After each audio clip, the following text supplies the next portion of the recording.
नमस्कार। आपका अखबार के YouTube चैनल पर आपका स्वागत है। मैं हूं प्रदीप सिंह। अरविंद केजरीवाल ने कांग्रेस पार्टी को फंसा दिया है। ऐसे जाल में फंसा दिया है जिससे कांग्रेस न निकल पा रही है न उसमें रुक पा रही है। अरविंद केजरीवाल चाहते हैं कि कांग्रेस पार्टी जो केंद्र सरकार अध्यादेश लाई है दिल्ली की सेवाओं के मामले में सुप्रीम कोर्ट के फैसले के खिलाफ, उस पर राज्यसभा में कम से कम, लोकसभा राज्यसभा दोनों, लेकिन मालूम है कि लोकसभा में पूर्ण बहुमत है बीजेपी का, वहाँ कुछ फ़ायदा नहीं है, तो राज्यसभा में रोक सके। कांग्रेस जो है बीजेपी के बाद दूसरा सबसे बड़ा दल है राज्यसभा में, तो इसलिए कांग्रेस की भूमिका इस नज़रिए से और ज़्यादा बढ़ जाती है। हालांकि केजरीवाल को भी पता है और राहुल गांधी और मल्लिकार्जुन खड़गे को भी पता है कि अगर ये सब मिल जाएं तब भी उस अध्यादेश को राज्यसभा से पास होने से रोक नहीं सकते। अध्यादेश प्रस्ताव के रूप में आएगा, विधेयक के रूप में आएगा, उसको पास होने से रोक नहीं सकते। क्यों नहीं रोक सकते? क्योंकि एनडीए के पास संख्या बल पर्याप्त है, जितना चाहिए उससे ज़्यादा है। तो इसलिए जो है उस विधेयक के रुकने या पास ना होने में कोई शंका नहीं है, वो पास तो होना ही है। फिर सवाल ये है कि ये क्यों चल रही है कवायद? ये प्रॉक्सी वॉर चल रहा है आम आदमी पार्टी और कांग्रेस के बीच में, राहुल गांधी और अरविंद केजरीवाल के बीच में। इस खेल की पटकथा लिखी जा रही है विपक्षी एकता का जो नाटक चल रहा है वहाँ से। इसको दिल्ली की सेवाओं के बारे में अध्यादेश आया है, सुप्रीम कोर्ट का फैसला बीजेपी बदलना चाहती है, इस सब से जोड़कर मत देखिए। इस सब से जोड़कर देखेंगे तो गलत नतीजे पर पहुँचेंगे, क्योंकि उनको मालूम है कि अगर इस मामले में कुछ हो सकता है तो वो सुप्रीम कोर्ट से हो सकता है। और सुप्रीम कोर्ट में केंद्र सरकार पहले ही जो है रिव्यू पिटीशन फाइल कर चुकी है, उसके खिलाफ अभी तक दिल्ली सरकार गई नहीं है सुप्रीम कोर्ट, या कोई और याचिका लेकर दिल्ली सरकार सुप्रीम कोर्ट नहीं गई है। क्यों नहीं गई है? क्योंकि सुप्रीम कोर्ट में एक बार मामला चला गया तो फिर पार्टियों के लिए बहाना बन जाएगा कि मामला सुप्रीम कोर्ट में है, इसलिए हम इस पर नहीं बोलेंगे कुछ। तो इसलिए सारा मामला है पॉलिटिकल और वो जुड़ा हुआ है विपक्षी एकता से। विपक्षी एकता से भी ज़्यादा ये मामला है सीधा सीधा कि मोदी का चैलेंजर अपोजिशन पार्टीज में से कौन बने। इसको लेकर कांग्रेस पार्टी ने सोमवार को अपने दिल्ली इकाई और पंजाब इकाई के नेताओं के वरिष्ठ नेताओं की बैठक बुलाई। दोनों राज्य इकाइयों के नेताओं का बड़ा साफ साफ कहना था कि किसी भी हालत में अरविंद केजरीवाल का समर्थन नहीं करना चाहिए। आपको याद होगा कि इन दोनों राज्यों में आम आदमी पार्टी कांग्रेस का ही वोट लेकर आज सत्ता में है। तो दिल्ली में तो 2 चुनाव हार चुकी है, बहुत बुरा हाल है कांग्रेस का। यहाँ कुछ रिवाइवल के कांग्रेस के कोई चांस है नहीं, साथ दे या न दे। लेकिन पंजाब में अब भी कांग्रेस पार्टी नंबर 2 की पार्टी है, दूसरा सबसे बड़ा दल है विधानसभा में। तो इसलिए पंजाब की यूनिट के लिए ज़्यादा महत्वपूर्ण है ये मामला कि पंजाब में हम आम आदमी पार्टी का विरोध करें और दिल्ली में समर्थन करें। तो लोग आजकल इतने नासमझ नहीं हैं और जानकारी भी तुरंत पहुंचती है हर चीज़ की।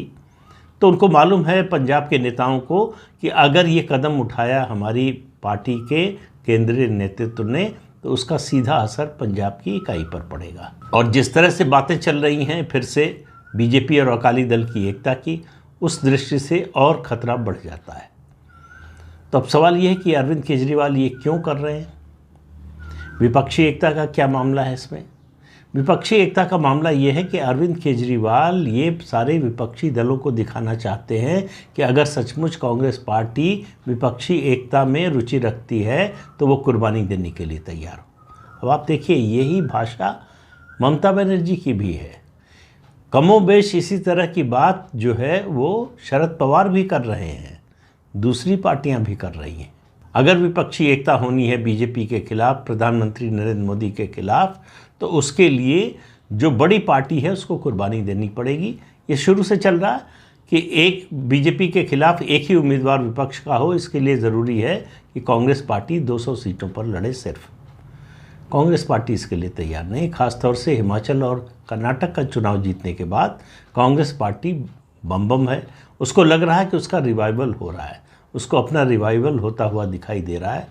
और आप मान कर चलिए, विपक्ष में जितनी भी पार्टियां होती हैं, आज कांग्रेस पार्टी मुख्य विपक्षी दल है, जितनी भी पार्टियां होती हैं उनमें जो सबसे बड़ी पार्टी होती है वो जितनी मजबूत होती है, विपक्षी एकता की संभावना उतनी कमज़ोर होती जाती है। तो कांग्रेस के मामले में भी यही है। जब तक कांग्रेस कमज़ोर थी तब तक वो इनिशिएटिव लेने से डर रही थी, दूसरे लोगों को आगे कर रही थी।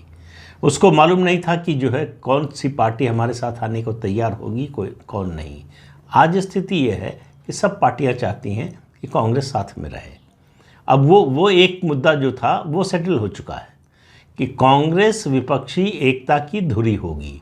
लेकिन धुरी तो होगी, धुरी बनेगी 543 में से अगर सिर्फ 200 सीटें लड़ेगी तो वो धुरी तो बड़ी कमज़ोर बनेगी।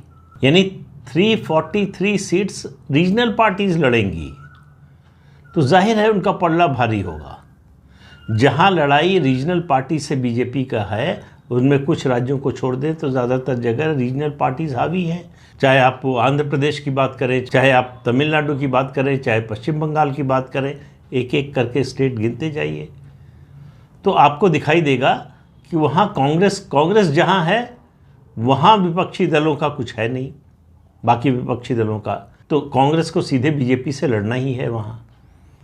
तो कुल मिलाकर कोशिश ये हो रही है बाकी दलों की ओर से कि कांग्रेस को कमज़ोर रखो, कांग्रेस को काबू में रखो, तब ये एकता हो पाएगी, तब हमारी से होगी चुनाव बाद की परिस्थिति में। तब जो लड़ाई होगी, ये सब हाइपोथेटिकल है, तब जो लड़ाई होगी प्रधानमंत्री पद की दौड़ के लिए उसमें क्षेत्रीय दलों की बड़ी भूमिका हो जाएगी, कांग्रेस से ज़्यादा बड़ी। और दूसरा कारण क्या है, अरविंद केजरीवाल ये क्यों कर रहे हैं? अरविंद केजरीवाल की approval rating, all India approval rating की बात कर रहा हूँ, पंजाब विधानसभा का चुनाव जीतने के बाद राहुल गांधी के ऊपर चली गई थी। उस समय से जो खुशी मिली है अरविंद केजरीवाल को वो जो है रोके नहीं रुक रही है। उनको लग रहा है कि मोदी का चैलेंजर अगर किसी में बनने की संभावना है, क्षमता है, तो वो मुझ में ही है। और अरविंद केजरीवाल अपने आगे तो किसी को समझते नहीं। उनको ये बात समझ में नहीं आती कि लोकसभा में 1 सीट वाला नेता कैसे लोकसभा में 53 सीट्स वाले नेता पर भारी पड़ जाएगा।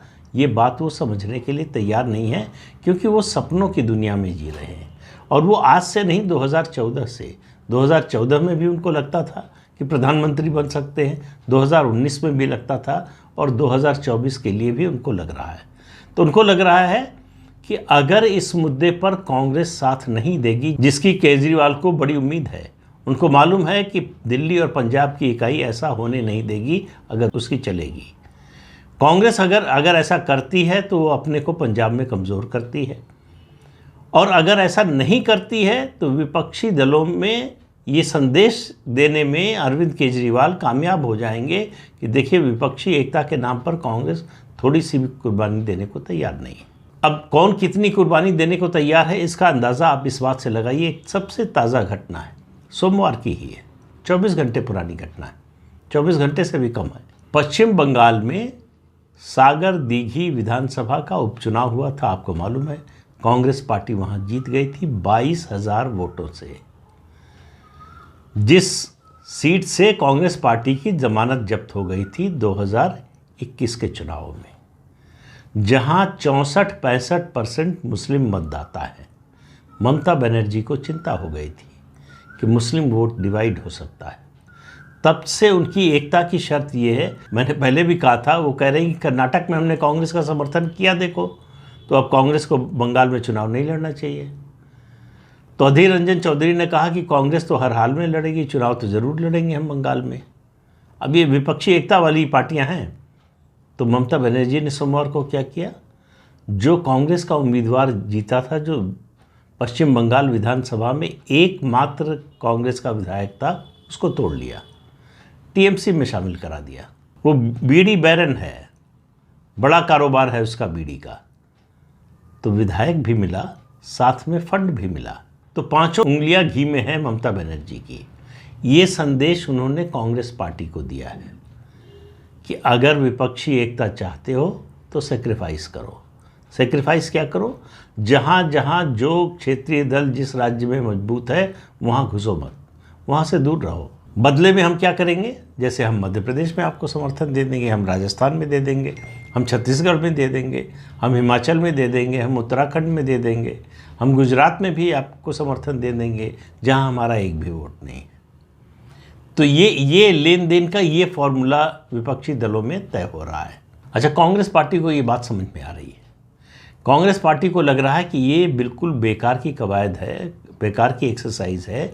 अगर इस मुद्दे पर बीजेपी के खिलाफ वो वोट करती है, पूरे बाकी विपक्षी दलों के साथ वोट करती है, तो परिणाम पर इसका कोई असर नहीं पड़ने वाला है। लेकिन चुनाव में इसका परिणाम कांग्रेस पार्टी के लिए बुरा हो सकता है, दिल्ली में भी और पंजाब में भी और उसके बाहर भी। गुजरात में जिस तरह से नुकसान पहुंचाया आम आदमी पार्टी ने कांग्रेस को, ये सब कांग्रेस पार्टी भूली नहीं है। लेकिन करे क्या? तो कांग्रेस पार्टी समर्थन करती है तो मरती है, समर्थन नहीं करती है तो मरती है। दिल्ली की इकाई ने उसको एक बीच का रास्ता सुझाया है कि भाई इस पर आप चुप रहिए और उस समय वोटिंग के समय आप वॉकआउट कर जाइए, न पक्ष में मतदान कीजिए न विरोध में मतदान कीजिए। लेकिन इसका भी मतलब समझा यही जाएगा, पार्लियामेंट्री जो प्रैक्टिस है उसमें यही माना जाता है कि वॉकआउट करके, अगर वोटिंग हो रही है और वॉकआउट करते हैं तो आप सत्तारूढ़ दल की मदद ही कर रहे हैं। तो कांग्रेस क्या करेगी? कांग्रेस के सामने बड़ी मुश्किल है। हालांकि समय है, अभी समय है, इसलिए कि ये स्थिति आएगी संसद के मानसून सत्र में, जो जुलाई में होगा। 16-17 जुलाई के आसपास शुरू होता है और 42 दिन के अंदर सरकार को पास कराना होता है। तो आप मानकर चलिए सरकार इस प्रस्ताव को मानसून सत्र के आखिरी दिनों में या आखिरी हफ्ते में लेकर आएगी। तब तक का समय कांग्रेस पार्टी के लिए, तब तक का समय अरविंद केजरीवाल के लिए और ज़्यादा इम्पॉर्टेंट है। तब तक ये अभियान चलाने का कि देखिए, बीजेपी की मनमानी के खिलाफ सिर्फ मैं लड़ रहा हूँ, बीजेपी से सिर्फ मैं देखिए लड़ रहा हूँ ज़मीन पर, बाकी लोग केवल बयानबाजी कर रहे हैं। तो अरविंद केजरीवाल अपनी अप्रूवल रेटिंग बढ़ाने के लिए इस मुद्दे का इस्तेमाल कर रहे हैं। कांग्रेस पार्टी इस बात को समझ रही है, बाकी पार्टियां भी समझ रही हैं, लेकिन उन्होंने इस मुद्दे को छोड़ दिया है कि ये कांग्रेस और आम आदमी पार्टी आपस में तय कर लें, तो बाकी पार्टियां फिर तय कर लेंगी। बाकी पार्टियां तो समर्थन करने को तैयार हैं, बोल भी चुकी हैं और उसके लिए जो है आश्वासन भी दे चुकी हैं। अरविंद केजरीवाल अलग अलग पार्टियों के नेताओं से मिल भी चुके हैं। सवाल ये है कि कांग्रेस क्या करेगी? क्या कांग्रेस अरविंद केजरीवाल को राहुल गांधी का चैलेंजर बनने का मौका देगी? इस पूरे खेल में आप समझिए मोदी का कोई चैलेंजर नहीं बनने वाला। अभी लड़ाई हो रही है कि मोदी के चैलेंजर के रूप में कौन होगा विपक्ष से, उसकी लड़ाई हो रही है। अभी फ़िलहाल जो है लड़ाई राहुल गांधी और अरविंद केजरीवाल के बीच में हो रही है। अभी बाकी लोग रिंग में उतरे नहीं हैं। किसी भी दिन ममता बनर्जी उतर सकती हैं, किसी भी दिन केसीआर उतर सकते हैं और नीतीश कुमार तो पहले से ही रिंग में जो है रस्सी पकड़े खड़े हैं कि कब सर झुकाएंगे, घुस जाएंगे, कुछ पता नहीं है। तो बीजेपी से विपक्षी दल लड़ पाएंगे कि नहीं, पहले सवाल ये है कि आपस में लड़ाई का फैसला कर पाएंगे कि नहीं। अपनों से लड़कर निकल पाएँ, बच पाएँ, तब तो बीजेपी से लड़ेंगे। और ये आने वाली ये जो अंदरूनी कश्मकश है, ये जो लड़ाई है विपक्ष के अंदर की, आने वाले समय में और तेज होने वाली है जैसे ही सीटों के बंटवारे की बातचीत चलेगी। कई राज्य हैं ऐसे, महाराष्ट्र है, बिहार है, झारखंड है, तमिलनाडु है, पश्चिम बंगाल है। तो ऐसे कई राज्य हैं जहां सीटों को लेकर आपस में झगड़े बढ़ने की पूरी उम्मीद है।